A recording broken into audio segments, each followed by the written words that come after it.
About 10 years ago, I became interested in the subject of creativity and innovation, and since then I've read dozens of books, I've put together 1- and 2-day seminars, I've trained executives in some of the biggest corporations in America on creativity and innovation.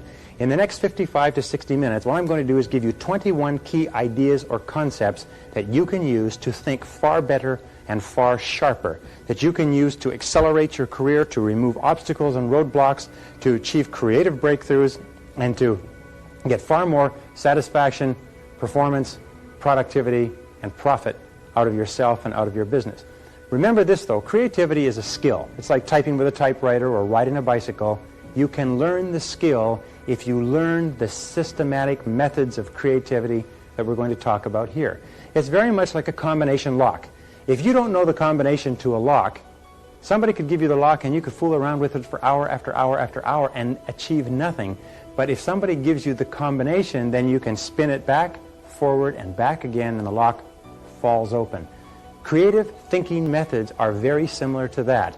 That if you use creative thinking methods on a regular basis, what you do is you develop a whole series of combinations that enable you to open the lock that blocks your progress, that keeps obstacles in place, that stops you from achieving your maximum potential as an individual, as a manager, and as a business owner. So let's go to the board and let's talk a little bit about creativity, and let's start off talking in the very simplest terms. The first of the 21 ideas, which I think is a critical starting point, number one is, what is creativity?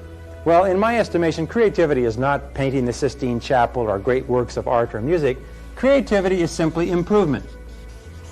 Everything that you do that expands or improves the way things are done is a creative act. Let me say this at the beginning too, is that the more you look for ways to improve activities on a day-to-day basis, the more creative you become. That your creativity is a latent force that lies, if you like, deep down within the recesses of your intelligence, and you can become more creative as you place more demands on your creative capability. Every single person has what is called a line of sight.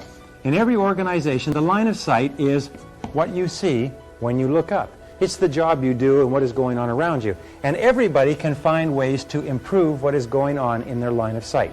Let me just say this, that success in business life is directly proportionate to the quantity of new ideas that you come up with on a day-to-day, week-to-week basis. A person who comes up with a continuous stream of good ideas, or even a continuous stream of average ideas, is a person who is destined to great success in business. People who come up with no ideas or very few ideas are usually stuck where they are. So look in your line of sight. What do you see around you that may lead to improvements? In 1975, Mazda Corporation of Japan had been decimated as a result of trying to introduce the rotary engine. Their profits were down to $5 million in that year, and they introduced a suggestion program where they encouraged people in the company to give suggestions on how they could do things better, faster, cheaper, easier, newer, and so on. And the first year they got 200,000 suggestions, and they implemented 60% of the suggestions. A total of 120,000 suggestions were implemented, and they found a very interesting thing, is that although they had a reward system for good suggestions, the major reward that people reported to them was seeing their suggestion implemented in their line of sight. The satisfaction they got from coming up with an idea and seeing it applied was the big payoff. In 1980, only 5 years later, Mazda Corporation had made an astonishing turnaround. Their profits were up to 95 million. The number of suggestions was running at 2 million suggestions per year, and they were still maintaining a level of implementation of 60%.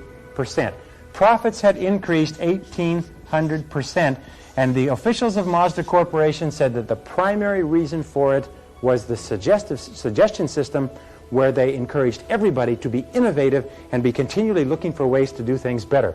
Now, as opposed to that 60% implementation, when we test the level of implementation of suggestions in American or Canadian corporations, we find that the level is about 10%. Now, if it's 10%, what does that mean? It means for every 10 suggestions that a person gives to the average corporation, 9 of them are rejected. What does this do to a person if they have 90% of their suggestions rejected on an average basis? You know what it does?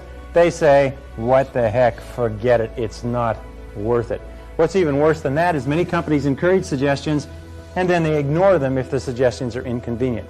Now, all the work that's being done in excellence today, all the work that's being done in the best corporations shows that there's a direct relationship between ideas and profitability. Between ideas and profitability. It's because of the dynamic nature of our society, because of the competitiveness, because of the rapid obsolescence of products and services, that the more and better and faster ideas that you can generate within your organization, the more likely it is that you're going to survive and thrive in the years ahead. And an organization that does not continually come up with new ideas is an organization that is doomed. So, when we talk about organizations, we know that organizations are simply people. Organizations are simply you and the people around you. And this brings us back to what you might call the psychology of creativity. What are the factors that determine your creativity?